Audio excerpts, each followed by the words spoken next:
Halo semuanya, kembali lagi bersama saya di channel Ih Serem.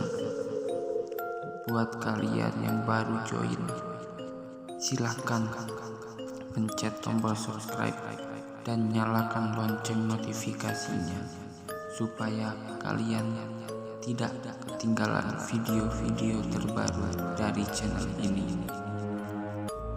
Jika kalian suka, silahkan pencet tombol like dan bagikan ke teman-teman kalian.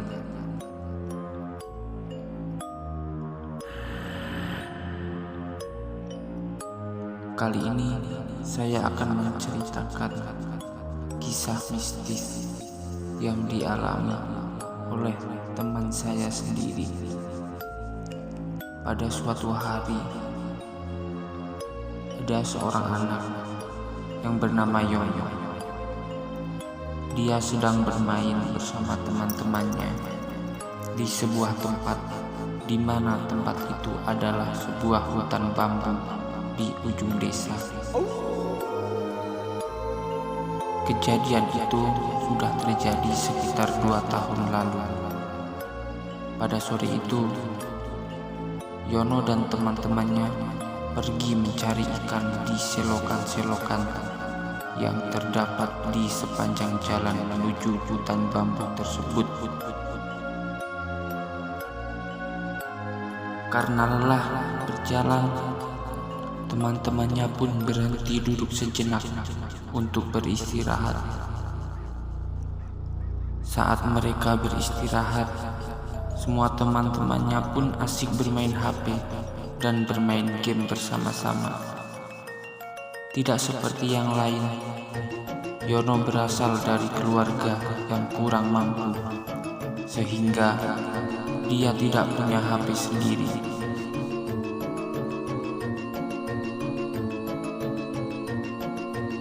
Hari semakin sore, dan beberapa orang temannya pun mengajak pulang dan melanjutkan bermain game bersama di rumah mereka. Rupanya hari itu Yono sedang marah kepada ibunya karena sudah sejak lama dia tidak dibelikan HP, dan Yono hanya bisa merenung sambil menurunkan kail pancingnya dan melanjutkan mencari ikan sendirian. Sedangkan teman-temannya semuanya sudah kembali pulang terlebih dahulu menuju rumah masing-masing.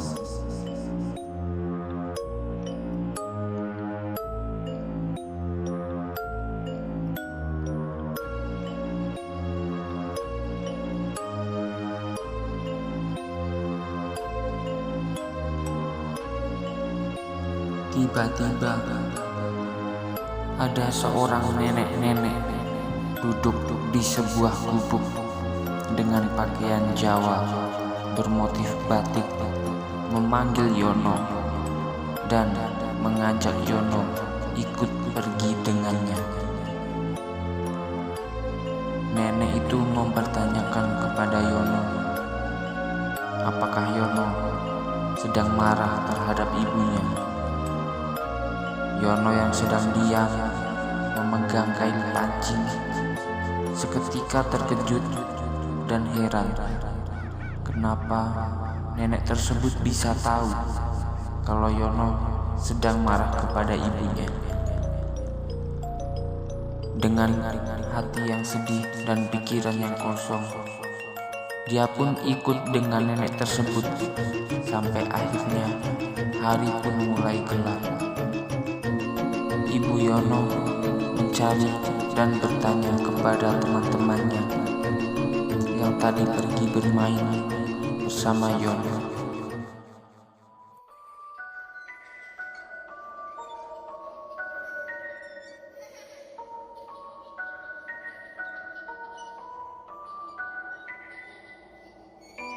Pada saat Yono ikut dengan nenek tersebut, nenek tersebut menawarkan makanan kepada Yono.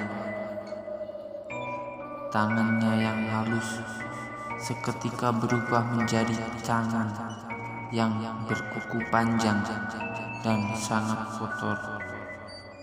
Yono pun hanya bisa terdiam dan ketakutan di pangkuan nenek tersebut.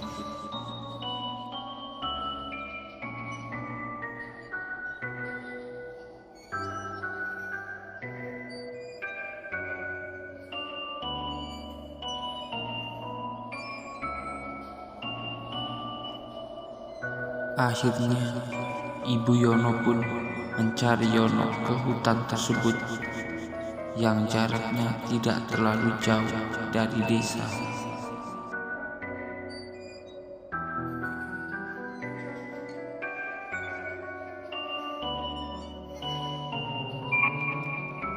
Ibu Yono terus memanggil-manggil nama Yono dengan membawa senter.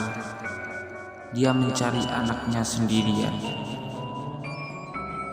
Yono mendengar, Yono melihat ibunya memanggil-manggil nama dia.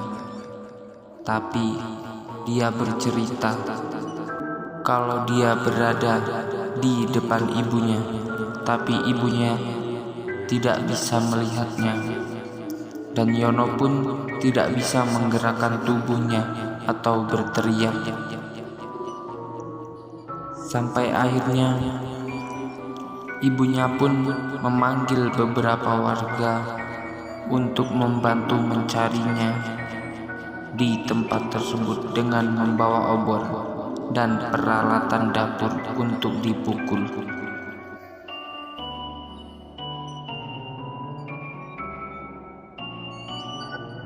Karena mitosnya, Wewe Gombel sangat tidak suka kebisingan. Dan sampai akhirnya, setelah semua orang membunyikan dan memukul perabot-perabot yang mereka bawa, Wewe Gombel pun merasa kebisingan. Dan setelah itu jatuh sebuah belatung dari pohon yang ada di depannya. Dan akhirnya Yono pun ditemukan dalam keadaan lemas dan pucat. Terima kasih telah mendengarkan. Sampai jumpa di video berikutnya.